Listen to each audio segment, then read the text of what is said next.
नमस्कार प्रिय छात्र और छात्राएं, मैं जितेंद्र कुमार रावत अमन कंप्यूटर शॉर्ट हैंड सेंटर आपका हार्दिक स्वागत करता है।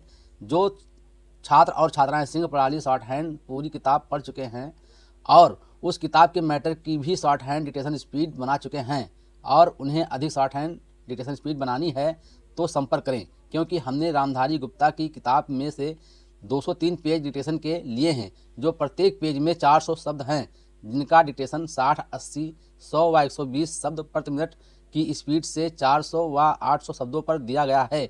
जो छात्र व छात्राएं विधिवत रूप से इन मैटरों का होमवर्क करके व्हाट्सएप पर चेक करा के अपनी शॉर्ट हैंड डिक्टेशन स्पीड बढ़ाना चाहते हैं या आउटलाइन प्राप्त करना चाहते हैं या शॉर्ट हैंड पढ़ना चाहते हैं तो संपर्क करें। मोबाइल नंबर 91 98 94 39 41, दूसरा है 700 790 52 75। अतः संपूर्ण पढ़ाई व्हाट्सएप पर वीडियो के माध्यम से कराया जाएगा। धन्यवाद। अध्यक्ष महोदय, जिस भावना से मैंने यह बिल पेश किया है उसको विरोधी पक्ष के लगभग सभी सदस्यों ने एकमत से महसूस किया है कि देश में बेकारी की जो समस्या है वो एक भयंकर समस्या है और उसके कारण हमारे देश का विकास, चाहे वो सामाजिक हो, आर्थिक हो या सांस्कृतिक, रुका हुआ हो है। और ऐसी स्थिति में हम आगे बढ़ नहीं सकते हैं। इसी प्रकार से इस परिस्थिति का निर्माण हम पिछले 54 वर्षों से देख रहे हैं। मंत्री महोदय ने यहाँ पर अभी कहा कि राष्ट्रपति इस काम को नहीं कर सकते हैं क्योंकि वो उनके अधिकार के बाहर है। आप राज्यों में राज्यपाल शासन स्थापित करते हैं।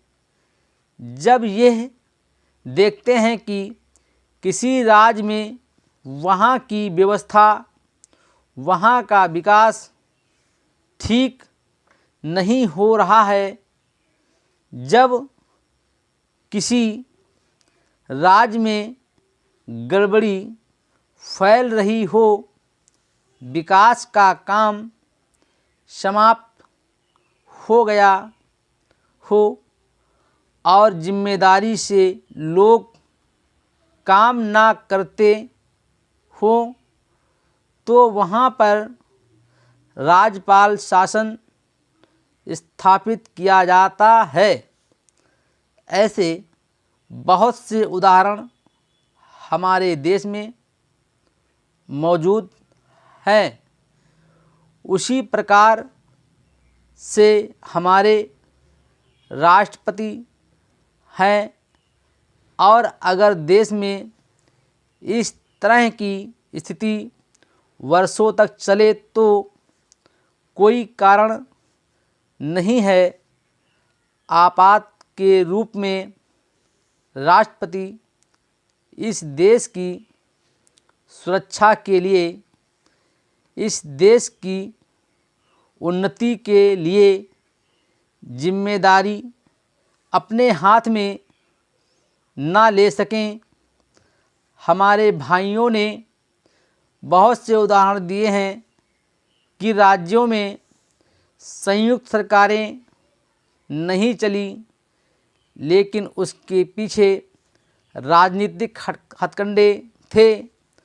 अगर कोई राजनीतिक पार्टी जिम्मेदारी से काम नहीं करती तो विधान में ये स्पष्ट है कि राष्ट्रपति शासन अपने हाथ में ले लें।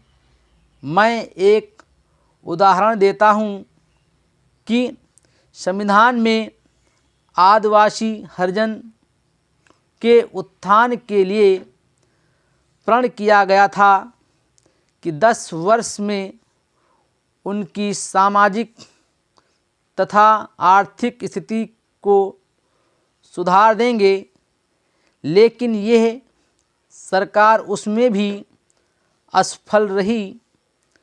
उसको एक बार 10 वर्ष के लिए बढ़ाया गया और दोबारा फिर 10 वर्ष के लिए बढ़ाया गया। इसी तरह से उसको बढ़ाते जा रहे हैं, लेकिन उनकी आर्थिक और सामाजिक उन्नति आप नहीं कर पाए हैं। इस काम में सरकार बिल्कुल असफल हुई है। पिछली बार सरकार पर अविश्वास का प्रस्ताव भी आया था और वो पास होने वाला था। इसलिए मेरा कहना है कि हमारे देश में यह जो बेकारी की समस्या है वो एक बहुत ही भयंकर समस्या है। Full stop.